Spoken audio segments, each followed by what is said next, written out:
And we're live. Welcome, everybody, here to the Lakers Lounge podcast. I'm Anthony Irwin, senior Lakers insider, as well as lead Lakers content creator for Offside, joined on this fine Tuesday afternoon by you guys.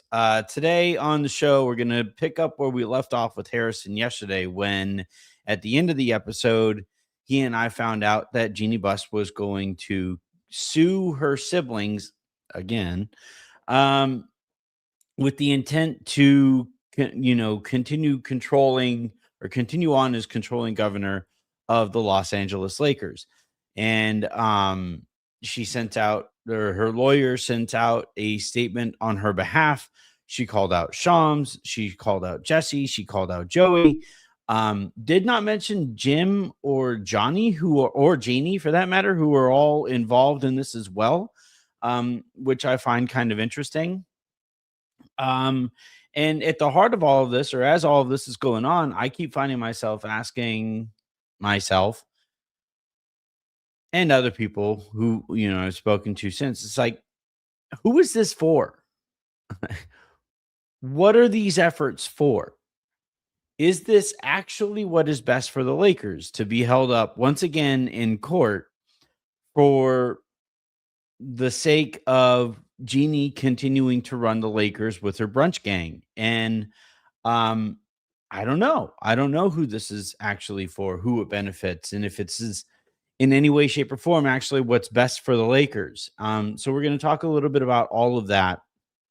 And I'm just realizing that I didn't update the graphics on here. So give me a quick second to do that. I'm trying to squeeze this episode in. I have plenty of time. It's not squeezing it in necessarily, but I'm recording this before I have to go pick up Avery. And I might regret doing that because when I was picking up Avery was when all this stuff broke yesterday. But we'll see how this goes. A reminder before we dive in, please hit that like button. Please hit that subscribe button. Please turn on notifications both for the show and for YouTube, so you get the notifications for the show. If you guys are listening to the show in its podcast form in the morning or whenever it drops, please hit me with a subscribe there as well, no matter where it is that you listen to your podcast. And then today's show is brought to you, as always, on YouTube by Prize Picks. Use that promo code HMA, and you will get $150 worth of Prize Picks selections when you sign up. Use that code and win a $5 lineup of your own. All right, let's go ahead and dive on in. You guys can kind of hear it in my voice a little bit. I'm a little tired.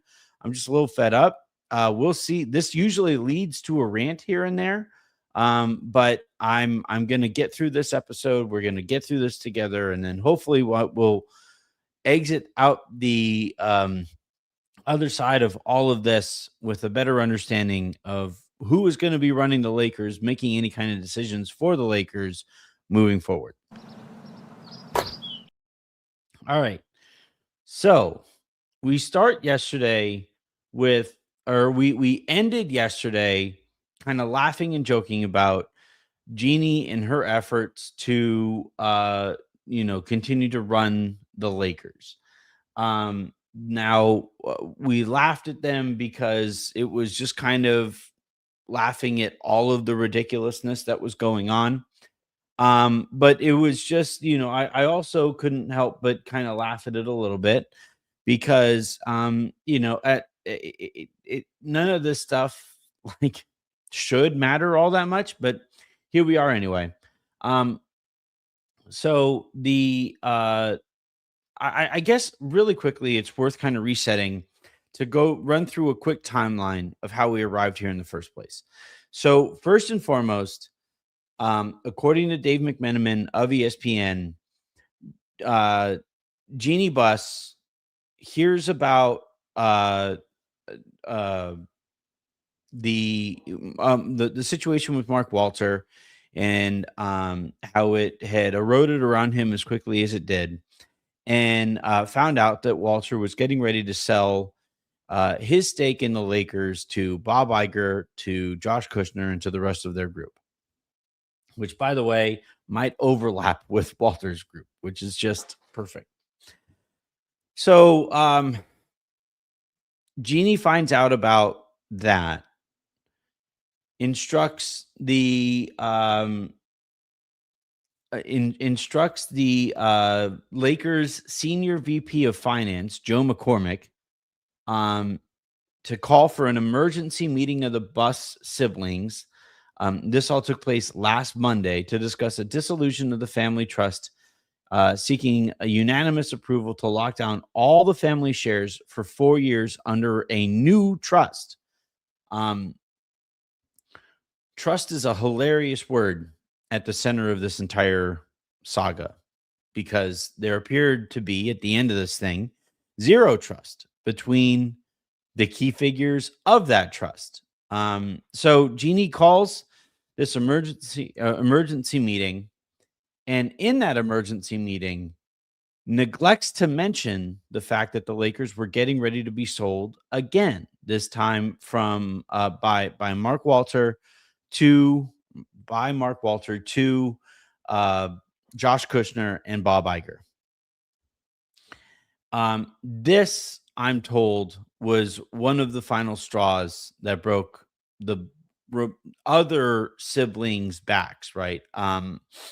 The other bales of hay that had gotten things to that point was the fact that Jeanie had sued or fired all of the remainder of her siblings, and they didn't exactly hold her in the highest regard, and had grown frustrated, I'm told, by the fact that she did all of that maneuvering, um simply to, for what she kept saying was what was best for the Lakers, only to find out that she sold to Mark Walter, who, was under investigation at the time that she should have been vetting Mark Walter, and sold to him when he didn't have enough money to actually buy the team, which put the team and its brand at risk.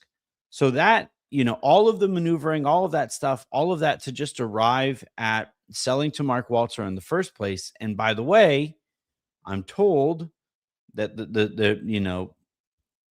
some members of conversations surrounding the sale to Mark Walter felt that Jeanie Buss had negotiated off to the side with Mark Walter that she would continue running the team for 5 years. That was something that the other parties involved didn't necessarily know about. So again, ironically, at the heart of this trust issue was a complete lack of trust. Fast forward now to Jeanie getting word that Mark Walter, because of the investigation that he had, that was landing at his doorstep, because his efforts to bribe Donald Trump into some kind of a pardon hadn't worked to that point, um, he was going to have to sell. And when Mark Walter sold to Josh Kushner and Bob Iger, um, the remaining Buss siblings could enact this piggybacking clause that has been reported on out there, which allowed them to, at that point, vote again to whether or not to sell as a part of this new sale of the Lakers, which is why Jeanie Buss, when she caught wind of Iger and Kushner buying the Lakers from Walter, she called that emergency meeting to lock down those shares so that her siblings couldn't vote the way that they did. Eventually, those siblings find out about it. They decide, nope, enough. We're good here. Your instincts on Walter were incorrect. Your instincts on Pelinka have been incorrect. Your instincts on the Ramby have been incorrect. It's over. Enough. And they vote to sell the Lakers, or the remaining shares of the Buss Trust Fund, to Iger and Kushner, obviously at the same valuation that Walter sold his shares to Iger and Kushner and their group for, thus ending the Buss era with the Los Angeles Lakers. And that's where Harrison and I picked up the story when we started recording. was to discuss all of those machinations and our feelings about them, all that stuff. I hope you guys check out that episode. And then at the tail end of that episode, the timeline takes another step forward, and we come to find out that Jeanie Buss and her lawyers are doing all that they possibly can to, through litigation, sue for continued control of the Lakers. And her argument is that her vote is the only vote that matters because she's the controlling governor. And according to her lawyer, and according to the language used in that initial sale contract, um, the argument is that everything needs to be done at least for the next 4 years to maintain Jeannie's control over the Lakers, which kind of sort of tells you what is most important to her. It's not about what's best for the Lakers. Otherwise, she wouldn't have sold to a guy in the middle of a federal investigation. Um, she like in selling to Walter in the first place, and in conducting that side negotiation so that she could continue running the Lakers for that 5-year window. She told us right then and there what she thought, or what she prioritized most, to tell Mark Walter, who, yes, at that time was, at the heart of a federal investigation, at the center of a federal investigation, financial crimes aside, to tell Mark Walter, given all the success that he's had with the Dodgers, no, no, no, you're going to have to hit pause for 5 years on Dodgerifying the Lakers so that I can continue running the Lakers. That tells me, somebody who paid very close attention to Mark Walter's incredible success with the Dodgers, that tells me Jeanie didn't care what was best for the Lakers in that moment or in that sale. What mattered more to Jeanie Buss in that sale was that she would continue running the Lakers the way that she was running the Lakers, and that her friends would continue on with her running the Lakers. She also took care of her friends at a time where she was firing and or suing her other siblings, right? So she's always told us what has mattered more to her through this.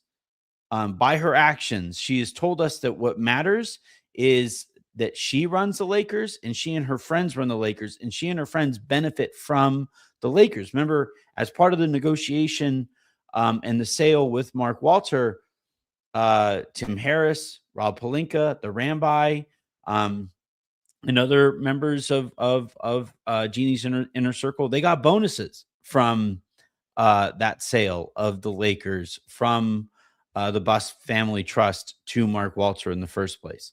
So now, when it comes time, or when Mark Walter decides to, or is forced to sell the Lakers, Jeanie no longer has that control to negotiate for herself anymore, and her siblings can now vote to sell the team out from under her and wrestle that control away from her, not even for themselves, but just to get it away from her, and obviously to cash in to the extent that they did.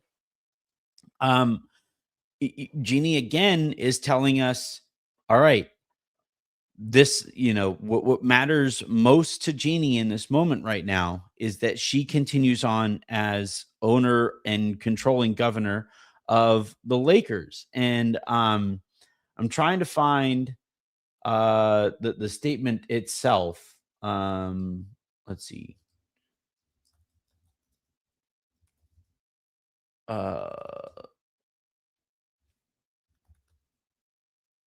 All right. So,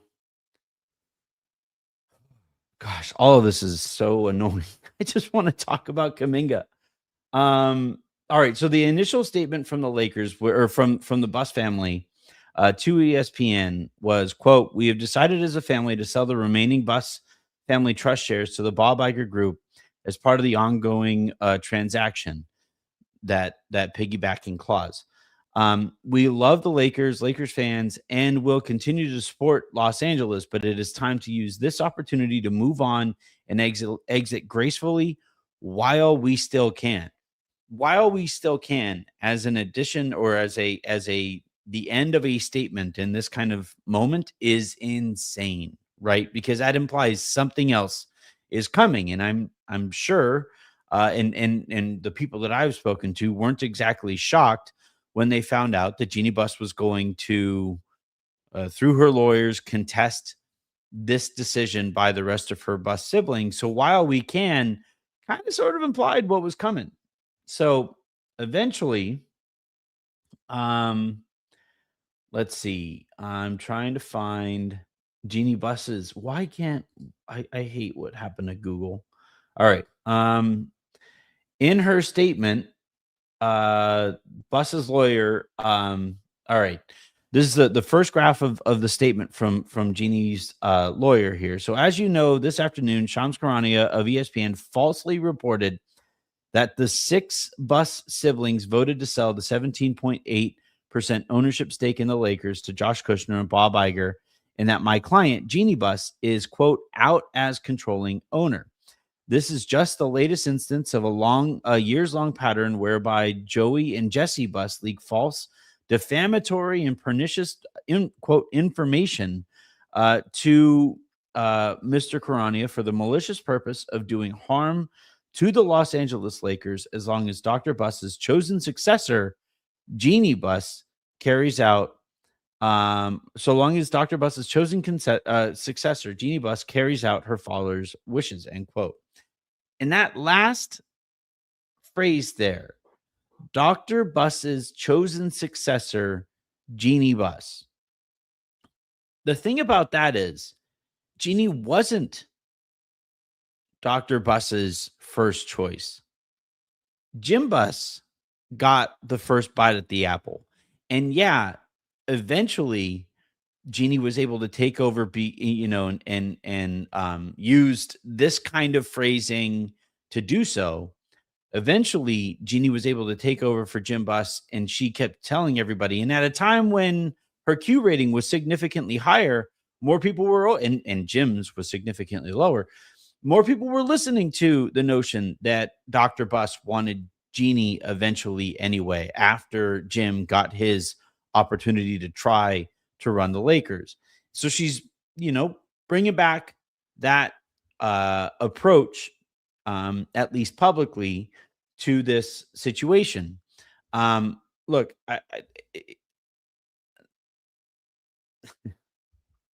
I don't care is the thing. I just don't care about the children of, you know, the guy who built this whole thing. I don't care about their internal squabbles. It's been funny to watch everybody compare it to Succession now. This has been going on a long time. The thing about the Succession thing is, like, it's wildly apt, almost to the point where I find myself wondering if Succession was in part written about the Lakers, or at least the Buss family. It wasn't. It was about the Murdochs. But um, like, you had Shiv Roy, right, who is the Genie figure here. You had Kendall Roy, who would be the Jim figure here. I think you had the Culkin character, whose name eludes me right now. He was kind of the stand-in, or could be the stand-in, for Jesse and Joey, as like the younger sibling here. And it's even the part that makes it the funniest is that at no point did the Roy, that like trio of Roys, ever consider Connor as like, who was the oldest Roy sibling. They never really considered him that, and as like the guy who should run the Roy estate after, as part of the succession plan. And then what makes that even funnier on top of that, seeing as Johnny has never like really come up in any of these conversations. He kind of stepped off to the side. He didn't want to do it. But the funny thing about Johnny is there's Connor Roy, who was the oldest kid, who was never really considered. Connor Roy randomly out of nowhere just says, "You know what? I'm running for president." And the rest of the Roy kids are like, "What? Really? What? Oh, okay. Go do you." As long as you are focused on that, you weren't focused on running the Roy estate. And the best part about this is Johnny randomly out of nowhere ran for president. It's just perfect. But anyway, as all of this is kind of going on, you have, but this last, kind of sentence, Jeanie Buss, who is Dr. Buss's chosen successor, it doesn't like you guys decided to sell. Once Jeanie Buss decided to sell the majority of their shares to Mark Walter, the implication there at that point is that this, like, Dr. Buss's wishes didn't matter as much anymore. Now, you could maybe argue that Dr. Buss's wishes were to eventually watch his kids sell the team because of the way that he wrote up the trust, in that, like, it was like uh the percentages of the Lakers couldn't be diluted by way of birth and children being added to the fray here. Um, Dr. Buss basically said, "Fuck them kids," when he was writing this thing up. And basically, like, as every Buss sibling passes away, so long as this was carried out this way, um, that that Buss kids shares who just died, yes, their families would be taken care of with like a lump sum payment or whatever, but the shares of the Lakers would actually be divvied up evenly amongst the remaining Buss kids. And then that would continue to happen until finally you would have, in theory, one kid who would control singularly the Lakers, however many years from now. And that's why initially Jesse and Joey Buss were like not really voting for, not interested in selling the Lakers, if those conversations came up. Jim and Johnny Buss were always kind of more open, I'm told, to selling the Lakers. Johnny Buss was never really as involved with the Lakers as some of his other siblings have been. So like the payout would have been just kind of nice for him. Jim Buss, like, there's some speculation out there about his financial situation. So he has always been more open to selling the Lakers. Obviously, Jeanie was always adamantly against it because she wants to run this thing until she is no longer around to run it. And then Janie always kind of sided with Jeanie, and I think like actually basically just said, "Hey, however Jeanie votes, that's how I'm going to vote until I specify that I don't." Um, and then you had Jesse and Joey who were like, "There's a world where we can run the Lakers." And as time went on, and Baxter Holmes reported about this, as time went on, Jeanie became more and more embittered by the notion that Jesse and Joey didn't share mothers with Johnny, Jim, and Jeanie. By the way, there's an estranged Buss kid that hasn't factored into this, but it's just adds to the mess. But anyway, Jeanie, over the years, has become more and more embittered by the notion that Jesse and Joey didn't share her same mother, and at one point told Jesse, "You should never have been born." Jesse and Joey, maybe even, but told them both, "You should never have been born." Which is an insane thing for an adult to tell to another adult, let alone a sibling to tell to another sibling.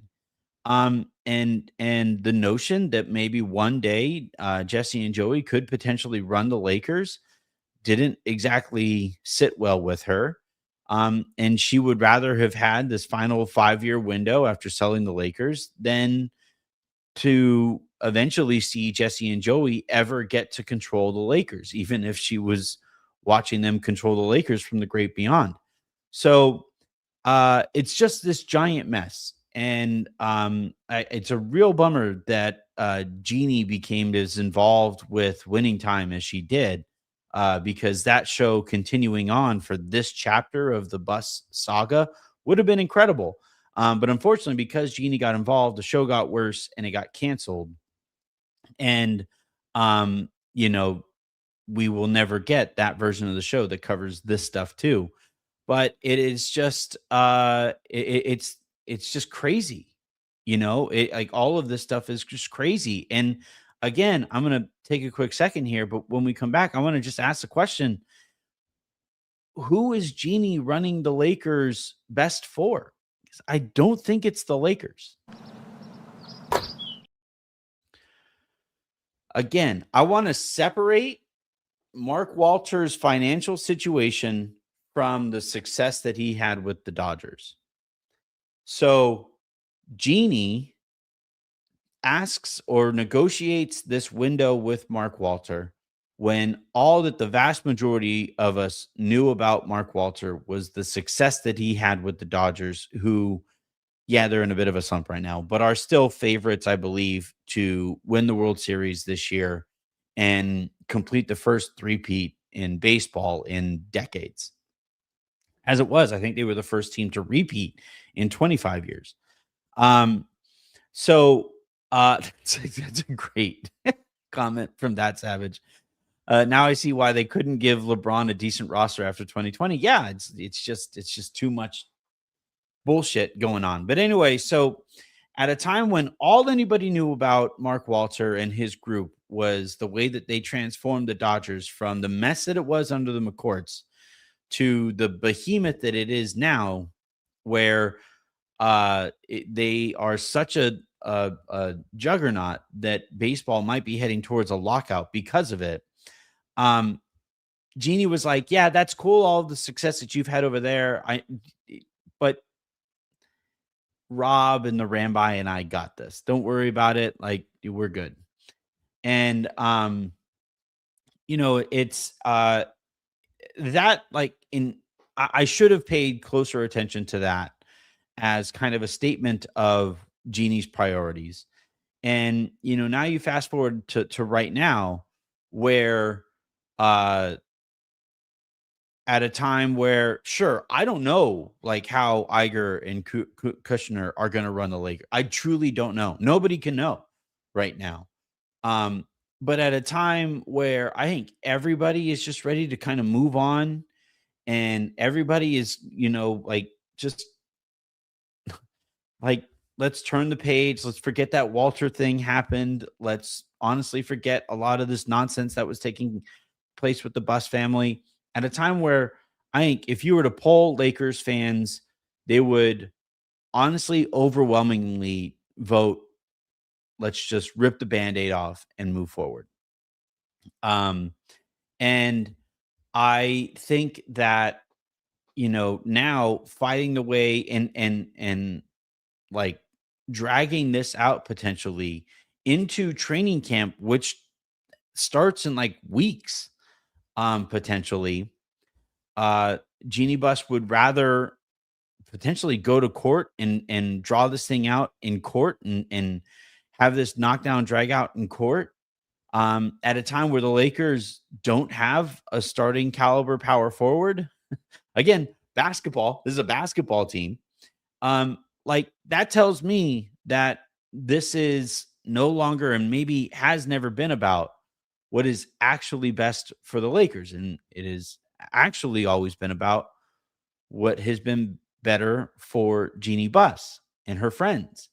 Um, and I, for one thing, like, one red flag has always been like, I've always been iffy about people who um had a closer group of friends than their like family and their siblings. That's always been a little weird to me. And that seems to have been the case with Jeannie and her friends. And then, secondly, it's a situation here where like Dan Wojcicki reported in his article, and it made me laugh when I read it, but in the article that Dan Wojcicki wrote for The Athletic today, he was talking about how all of this ambiguity and all of this questions about Lakers leadership and stuff like that has played a role in the Lakers' ability to fill out the front office. I laughed at it because it's like that feels like robbing, like, "Oh, yes, sorry guys, my hands are tied. I don't know what to do here." But like if it is in fact impacting or making it harder for the Lakers to fill those positions that would help them put a better basketball product on the court, um, then to me, it's not even a question anymore. Like it's just rip the band-aid off and move forward. I truly don't know how this is going to play out between the five siblings who voted to sell and the notion of Jeanie Buss as the controlling governor. I don't know. Like I'm not a trust lawyer. I've spoken to a few people and gotten kind of a split decision. But like for the most part, it's just kind of like I don't want to know how this is going to play out. I just want to be done with all of this. I spent 20-25 minutes trying to set the table for how we arrived here. You know how complicated and convoluted that story was? I'm sick of caring about that stuff. And I'm not saying that Bob Iger and Josh Kushner might not bring some of that stuff too. All of these owners probably suck to some degree as a human being.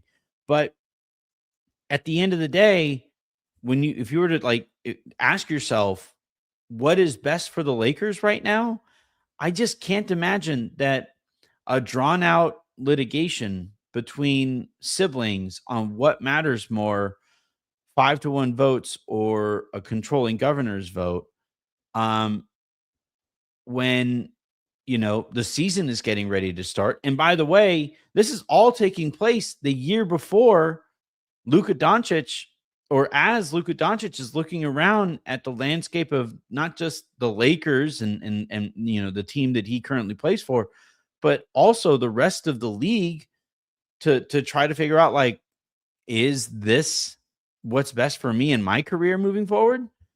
Like,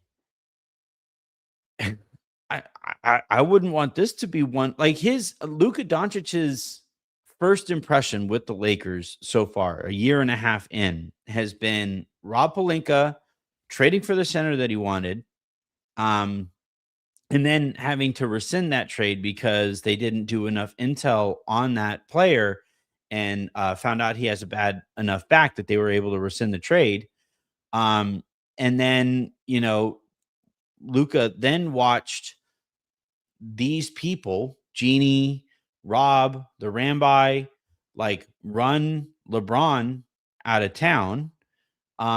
He then, by the way, like watched a not just a trade deadline after he was brought in kind of go by, but a full transaction cycle later in the summer when the Lakers told him just wait till next summer. LeBron's contract comes off of the books.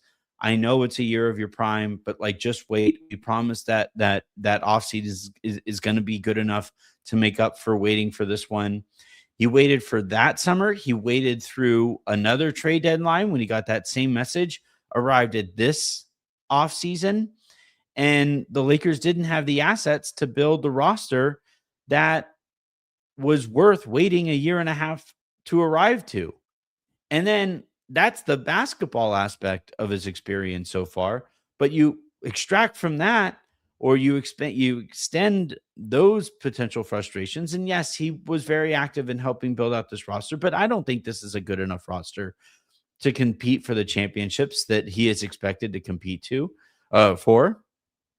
As all of that's going on, he watched the Buss family sell to Mark Walter, and then had this weird 5-year dynamic that he was supposed to wait for, and then found out that the team that, or the owner that they sold to, wasn't wealthy enough to afford the Lakers and was in the middle of a federal investigation.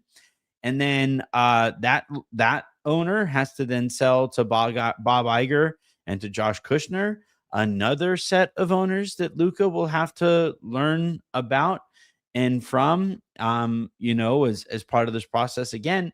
And like all of this in a year and a half, a season and a half, like if I were like, ask yourself if you were Luka Doncic, like this feels a lot like that meme, right? Where it's like, damn, you live like this, like I like that. That's how Luka has to be looking at the Lakers. Was like, damn, like this is how you guys are living. Is this just like reality for you? Is this is what reality is going to be for me moving forward? And by the way, Bob Iger, as Harrison pointed out yesterday, Bob Iger is most closely tied to Chris Paul, somebody who Luka Doncic doesn't really like.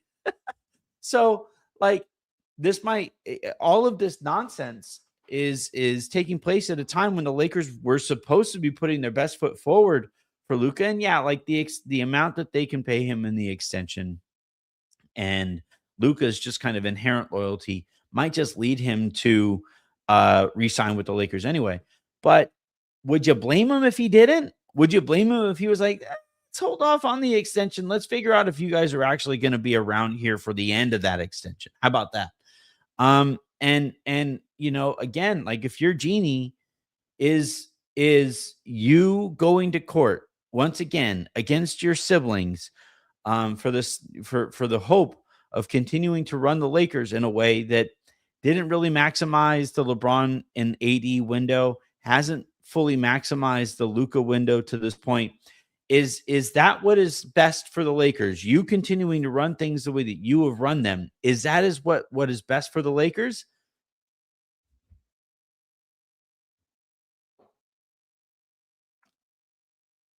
I I don't think it is. I think it's purely ego driven selfishness that is putting the specific brand that she, you know, keeps on arguing she cares about more than anybody at maybe the greatest risk, much greater risk than Jim Buss ever put it before she fired him. All right, let's answer some questions and send you guys on your merry way. Well, I don't know how merry any of us are, but anyway. Let's see. So Zach 5488, didn't all the siblings have a chance to vote against the sale to Mark Walter? They did. They had that opportunity to vote against it, and the reporting in the moment when it was taking place was kind of split on you know, who was for and who was against it. So at the time of the initial vote, the reporting on it was that uh, Jeanie was for it, right? Because she negotiated this window for herself. Janie was for it because at that time, Janie was always voting along Jeannie's lines, which has since changed because Jeanie fired Janie.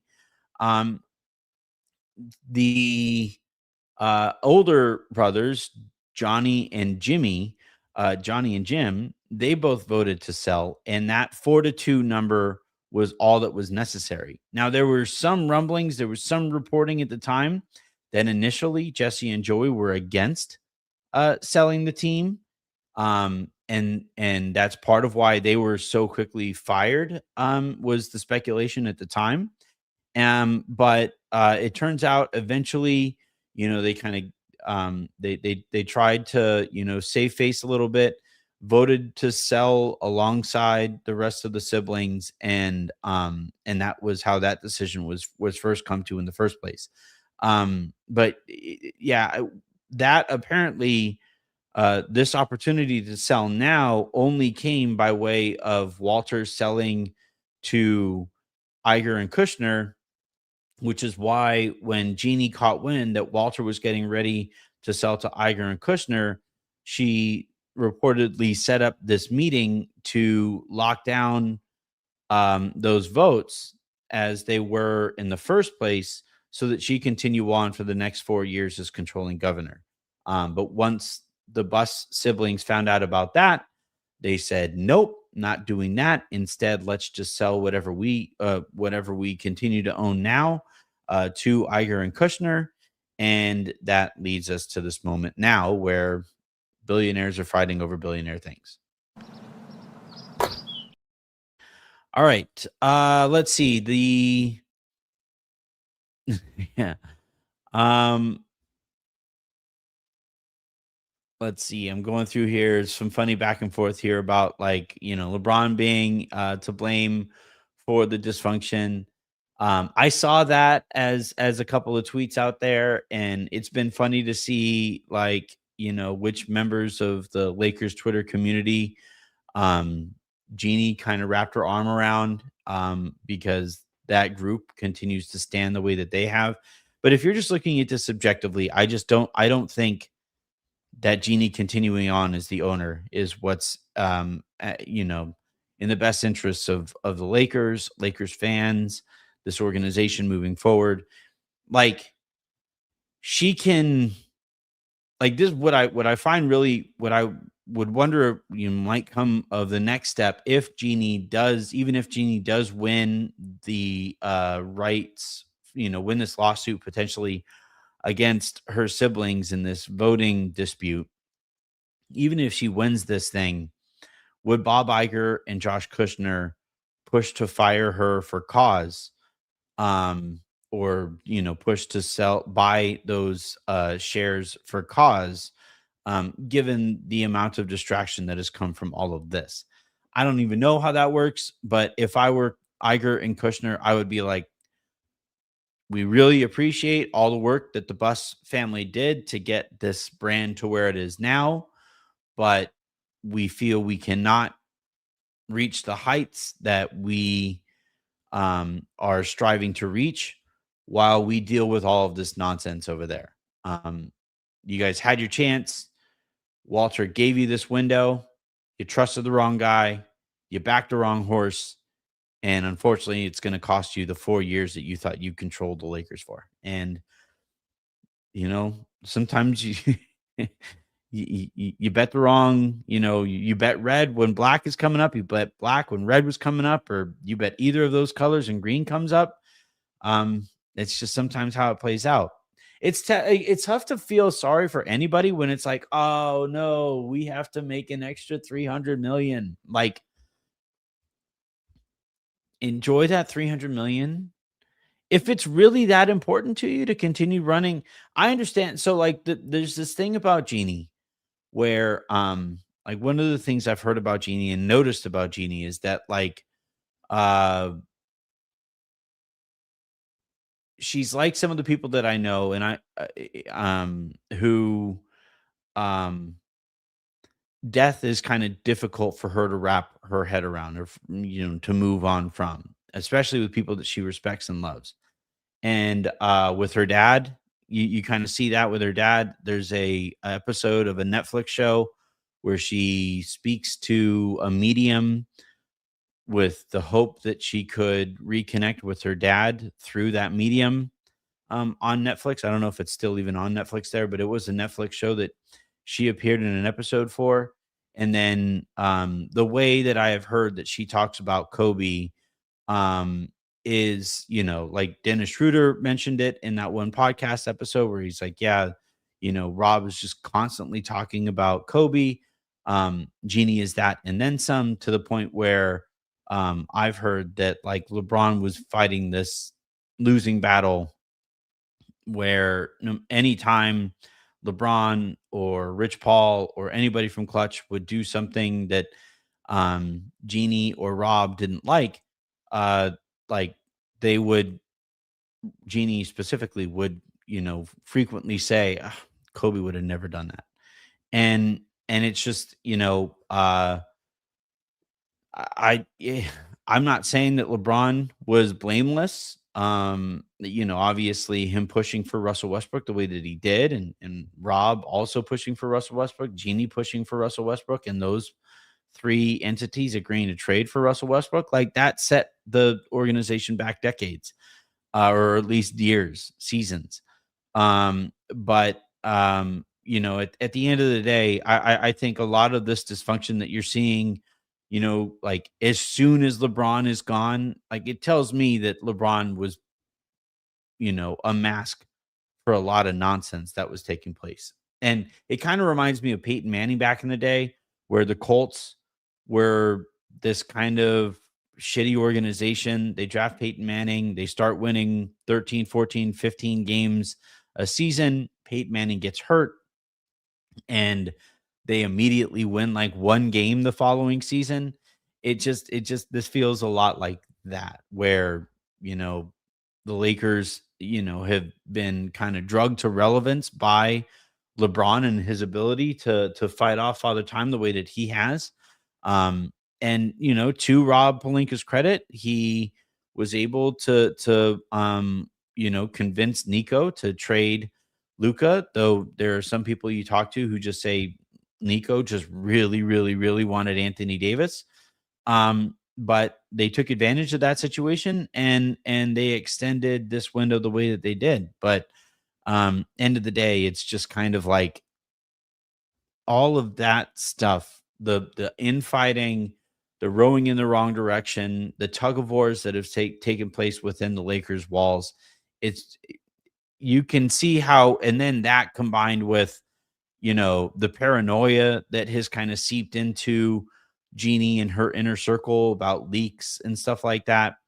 Like you can kind of see how this organization just hasn't been running at an optimal level, and for somebody to sue over the right to continue running it that way, or it's just that's not what's best for this team.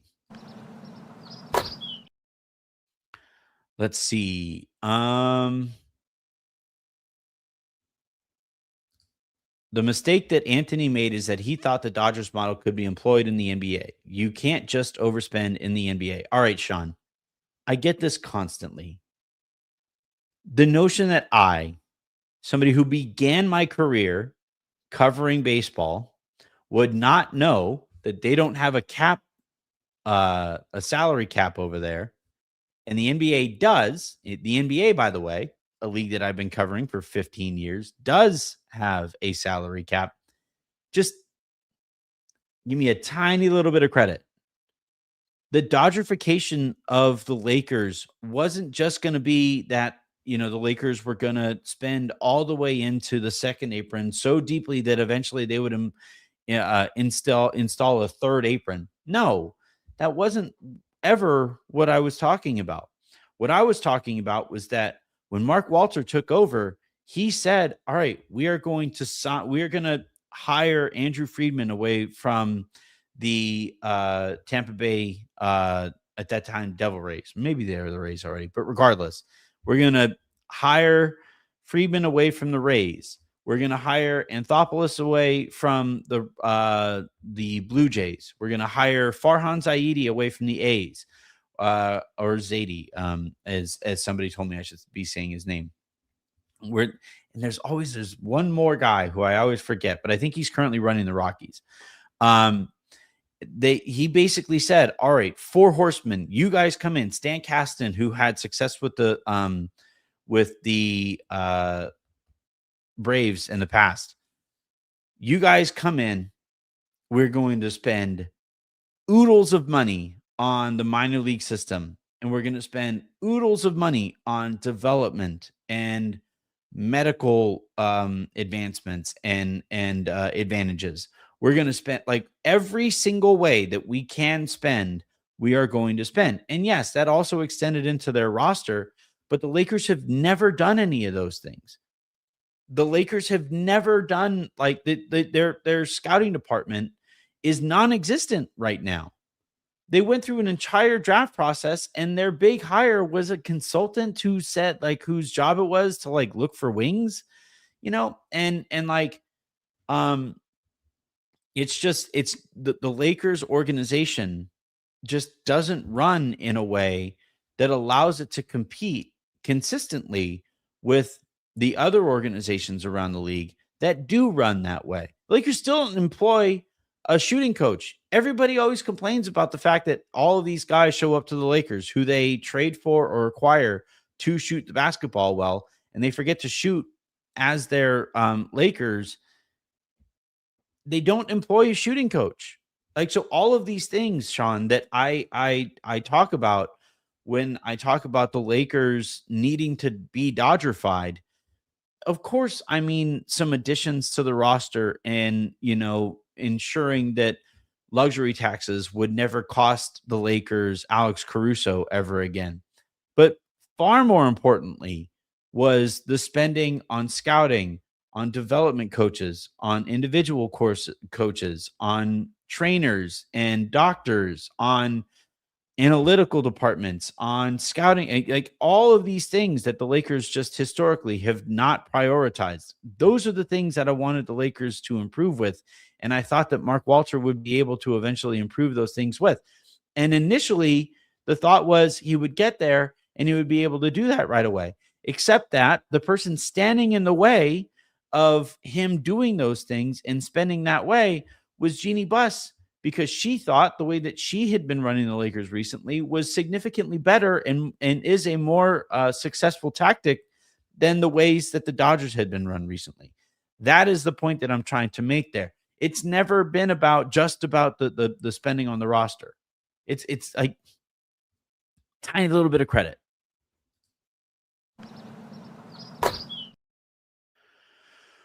All right. I think I'm gonna wrap things up here because I have to go pick up the oldest. Yeah, thanks, Rod. The mistake that Sean made is thinking Anthony doesn't know anything about baseball. The thing is, I played baseball my whole life. I've been a crazy Dodgers fan. Like the group chats that I have about the Dodgers, I am a crazy person in. You guys think that I hold the Lakers to a high standard or that I'm like reactionary about the Lakers. That's how I'm about the Dodgers to the nth degree. And covered them, played baseball, all that stuff. Like it's just it's a that is the like the way that and look, it's a bummer because I think eventually it's going to end with Walter where he's going to have to sell the Dodgers too. And I don't know that the next owner is going to be step in and do things exactly the same way. I don't want to see the Dodgers fall back to the McCourt era. Um, but it might, and it's all just because billionaires are allowed to treat their companies like credit lines, and apparently who gets to and who doesn't get to is decided at the whims of who knows whom. And a lot of these things are going to come to an end.